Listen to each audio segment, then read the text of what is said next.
Viewers' discretion is advised. All the facts and information has been collected from different open resources like newspaper articles, journals, open internet resources. The channel does not promote any type of violent activity towards any caste, religion and community.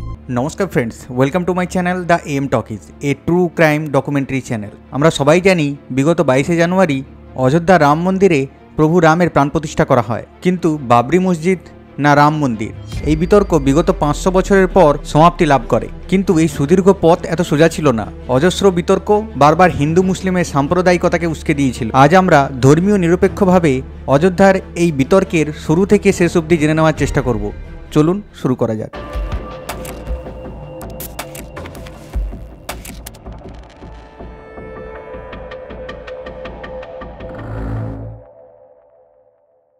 Babri মসজিদ বা বাবরের মসজিদ আনুমানিক 1523 সালে সম্রাট বাবরের সেনাপতি মীর বাকি দ্বারা সম্রাটের সম্মানে এই মসজিদ তৈরি করা হয়। 1885 সালে প্রথমবার মহান্ত রঘুবীর দাস ফাজিয়াবাদ কোর্টে একটি কেস ফাইল করেন। বাবরি মসজিদের পাশে একটি হিন্দু রাম মন্দির স্থাপনের অনুমতি চাওয়া হয়, কিন্তু কোর্ট এই আবেদনকে সম্পূর্ণরূপে খারিজ করে। এরপর থেকেই মন্দির না মসজিদ সেই বিবাদ শুরু হয়। কেউ কেউ মনে করেন অযোধ্যার রামকোটের ওপর রাম মন্দির ধ্বংস করে মুঘলরা এই বাবরি মসজিদ তৈরি করেছেন। এরপর থেকেই হিন্দু মুসলিম মতভেদ এবং বিবাদ শুরু হয়। এমনকি তৎকালীন ব্রিটিশ গভর্নমেন্টও এই বিবাদ মেটাতে হিমশিম খায়। 1859 সালে ব্রিটিশ গভর্নমেন্ট হিন্দু এবং মুসলিমদের নিজেদের ধর্মীয় প্রার্থনার জন্য জায়গা সেপারেট করে দেয়। এভাবে বিবাদের ভেতরেই প্রায় 90 বছর অতিক্রান্ত হয়। 1949 সালের 22শে ডিসেম্বর বাবরি মসজিদের ভেতর পুরুষোত্তম প্রভু রামের একটি মূর্তির উদ্ভব ঘটে। মূর্তির উদ্ভুত্থান নিয়ে বিতর্ক চলে। কারোর মতে রাতের অন্ধকারেই কেউ প্রভু রামের মূর্তি মসজিদের ভেতরে রেখে গিয়েছে, আবার কারো কারো বিশ্বাস প্রভু রাম নিজেই নিজের উদ্ভুত্থান করিয়েছেন। 1950 সালের পুনরায় ফাইজাবাদ কোর্টে মসজিদ পরিসরে প্রভু রামের পুজো করার পারমিশন চাওয়া হয়। এক্ষেত্রে কোর্ট যদিও পুজোর অনুমতি দেয়, কিন্তু তা মসজিদের বাইরের পরিসরে। মসজিদের ভেতরের গেটটি বন্ধ রাখার অর্ডার করা হয়। ইউপি সুন্নি ওয়াকফ বোর্ড মুসলিম সম্প্রদায় থেকে কোর্টের এই নির্দেশিকার বিরুদ্ধে তীব্র প্রতিবাদ করা হয়। ইতিমধ্যে 1985 সালে হিন্দু ধর্মীয় সম্প্রদায়ের নির্মোহী আখড়া পুনরায় বাবরি মসজিদের পাশে হিন্দু রাম মন্দির স্থাপনের জন্য অনুমতি চায়, যা কোর্ট থেকে আবার খারিজ করা হয়। মন্দির এবং মসজিদ নিয়ে এই বিবাদ চলতে থাকে। বিক্ষিপ্ত সাম্প্রদায়িক হিংসার ঘটনাও ঘটতে থাকে।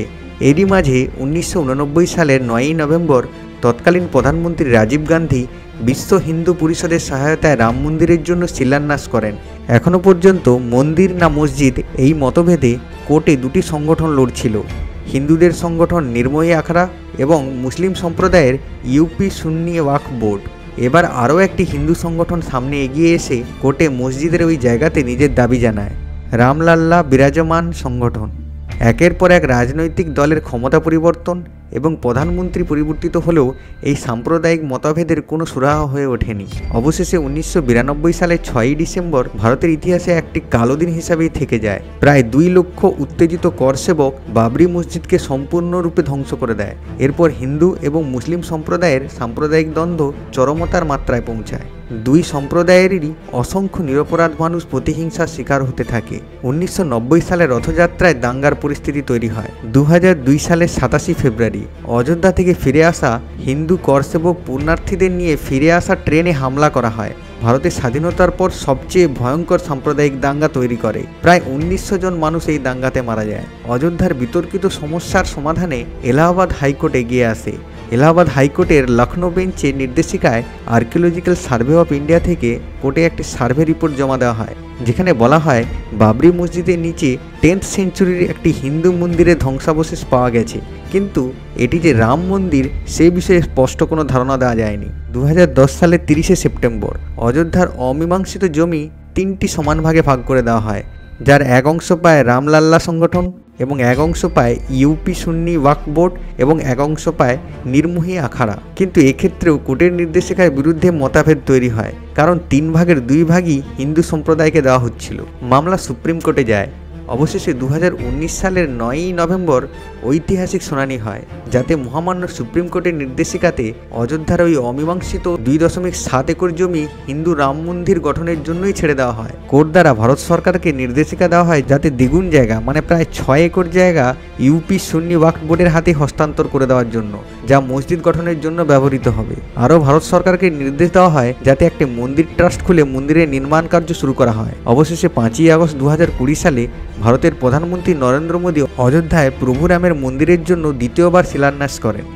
মাত্র কয়েক বছরের সময়কালে পৃথিবীর তৃতীয় বৃহত্তম হিন্দু মন্দির তৈরি করার কনস্ট্রাকশনের কাজ শুরু হয়ে যায়। 58,000 স্কোয়ার ফিটে তৈরি এই আশ্চর্য মন্দির গঠনে কোনো আধুনিক স্টিল স্ট্রাকচার বা রড ইউজ করা হয়নি। প্রাচীন ভারতের নগরশৈলী ডিজাইনে এই ভাব্য মন্দির তৈরি করা হয়। এই আশ্চর্য মন্দিরের আর্কিটেকচারাল ডিজাইন করে ভারতের সম্পুরা ফ্যামিলির চন্দ্রকান্ত সম্পুরা। সম্পুরা ফ্যামিলি ভারতের সোমনাথ মন্দির সহ আরও অন্ততপক্ষে 200 মন্দিরের আর্কিটেকচারাল ডিজাইন দেয়। এই মন্দির গঠনে ইসরো, বিভিন্ন IITs এবং CBRI central building research institute সক্রিয়ভাবে অংশগ্রহণ করে। মন্দিরের গর্ভগৃহে প্রতিষ্ঠিত রামলালার মূর্তিটি 4.24 ফুট লম্বা এবং 3 ফুট চওড়া কৃষ্ণশিলা দিয়ে তৈরি।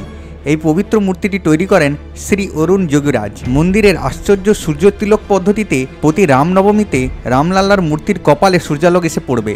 যাই হোক, এই মন্দিরের আশ্চর্যতা এবং এর পবিত্রতা আমাদের সবাইকে মুগ্ধ করে। 22শে জানুয়ারির পবিত্র সন্ধিক্ষণে রামলালার মূর্তির প্রাণ প্রতিষ্ঠা করা হয়। যদিও ওই দিন সাধারণ মানুষের জন্য মন্দির খুলে দেওয়া হয়নি, ঠিক পরের দিন মানে 23শে জানুয়ারি এই মন্দিরটি সাধারণ মানুষের পরিদর্শনের জন্য খুলে দেওয়া হয়। অসংখ্য বিতর্ক থাকা সত্ত্বেও মানুষ জাতি, ধর্ম, বর্ণ নির্বিশেষে এই রাম মন্দিরের পবিত্রতায় মুগ্ধ হয় এবং মন্দিরের গঠনের খুশিতে সামিল হয়ে পড়ে। আজ এই পর্যন্তই। দেখা হচ্ছে কোনো পরবর্তী ঘটনাতে। ভালো লেগে থাকলে লাইক করুন এবং চ্যানেলটিকে সাবস্ক্রাইব করে নিন। নমস্কার।